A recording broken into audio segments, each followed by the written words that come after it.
This is the day that the Lord has made. Let us rejoice and be glad. For this is the day that the Lord has made. Hallelujah, hallelujah.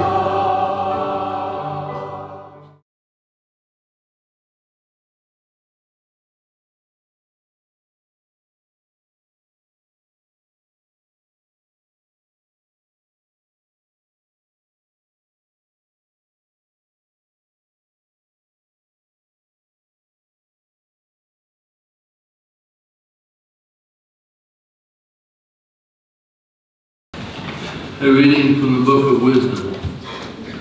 I prayed and prudence was given me. I pleaded and the spirit of wisdom came to me. I preferred her to scepter and throne, and deemed riches nothing in comparison with her. Nor did I liken any priceless gem to her, because all gold in view of her is a little sand, and before her silver is to be accounted mire. Beyond health and comeliness I loved her, and I chose to have her rather than the light, because the splendor of her never yields to sleep. Now God grant I speak suitably, and value these endowments at their worth, for he is the guide of wisdom, and the director of the wise. For both we and our words are in his hand, as well as all prudence and knowledge of crafts. The word of the Lord. Lord, teach me your statutes. Lord, teach me your statutes. How shall a young man be faultless in his way? By keeping to your words. Lord, teach me your statutes. With all my heart I seek you.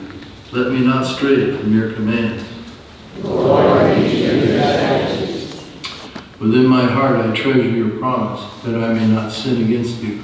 Lord, teach me your statutes. Blessed are you, O Lord. Teach me your statutes. Lord, teach me your statutes. With my lips I declare all the ordinance of my mouth. Lord, teach me your statutes.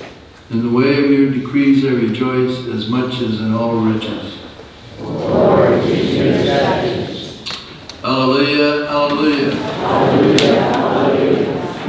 You have but one Father in heaven. You have but one Master, the Christ. Alleluia, alleluia.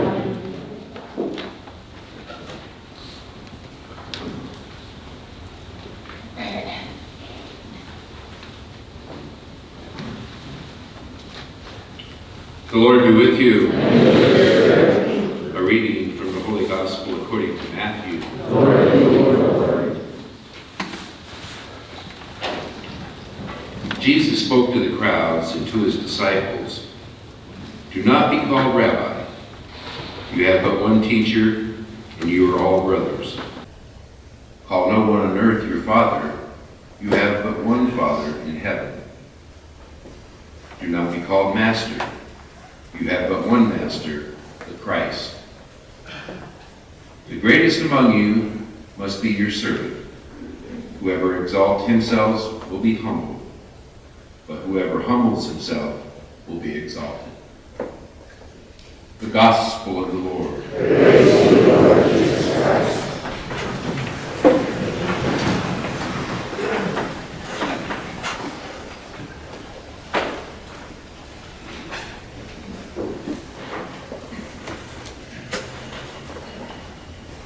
It's a great feast day today. Thomas Aquinas, the Dominicans throughout the world are celebrating today, and I enjoy living in community with the Dominicans for some years, and especially love the Dominican feast days because it meant that we would have dessert that day, and also a gavianas later in the evening. It doesn't seem like a big deal perhaps to those of us out in the world, but when you're living religious life, you really look forward to the saints' holy days, especially in your own order. And Aquinas was a great teacher. And it's interesting that we have the Gospel of Matthew today. Only one is, do not be called master. Traditionally, the head of the order is called the Master General. And it became very uncomfortable after Vatican II with the renewal and wanted to return to the authenticity of the original spirit and foundation of each order was asked to do that, to renew themselves and get back to basics.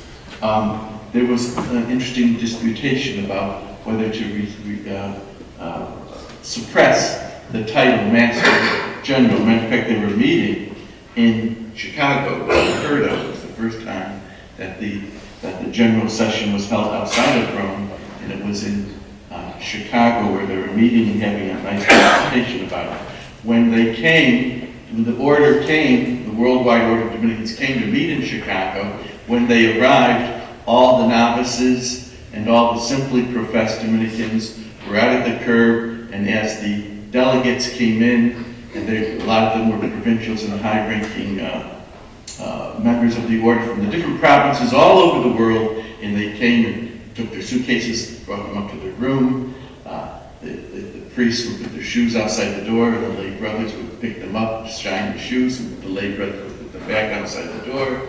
And by the end of the council meeting, the superiors of the order were waiting on the table for the novices. It really turned itself upside down, and the spirit of Dominic and the intent of Dominic was rediscovered and renewed, to the delight, of course, of the novices, and perhaps some of the superiors weren't all that happy about it. They had to shine their own shoes and wash their own socks. In the good news, then, as we gather to honor Thomas Aquinas, who was a great theologian and very humble, because we are told that on his deathbed he said, "Everything I have written is straw." And what he was very afraid of was that people would take his doctrine, his wonderful theology, and take his wonderful thinking and put a period at the end, and say, "That's it. There's no more need for any more thinking or wondering about our faith. Aquinas has settled it all once and for all." And yet we have many Dominicans and many other women and men theologians who, since Aquinas, have utilized his wonderful thought and built on it and further developed his different ideas about the theological doctrines and dogmas that Aquinas clarified for us. We know that in some of his moral theology, it was based on biology that is far outdated. That's why it's important that as we grow in knowledge, not only scientifically, but philosophically and psychologically, spiritually, as we grow and develop, that there's a development of our faith. We should not be afraid of new ideas.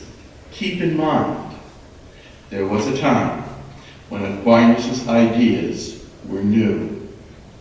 For us, those of us especially who perhaps understandably fear change, we want to circle the wagons and protect what is good, sacred, holy, and true, and it's understandable.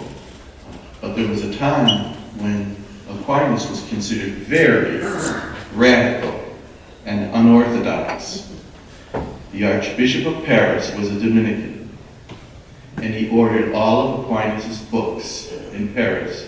When they brought to the square, they were piled up and burned, because the Archbishop felt this newfangled thoughts and theology is not the way to go. So it's always good to step back and see the big picture, so that we don't fall apart in fear. Because when we see the big picture, it helps us to realize the human struggle, the divine intervention, the divine presence always with us, so that we need not fear change and new thoughts and new ideas, or as Aquinas always invited, theological disputation. Aquinas said to us, "Do not be afraid of the truth.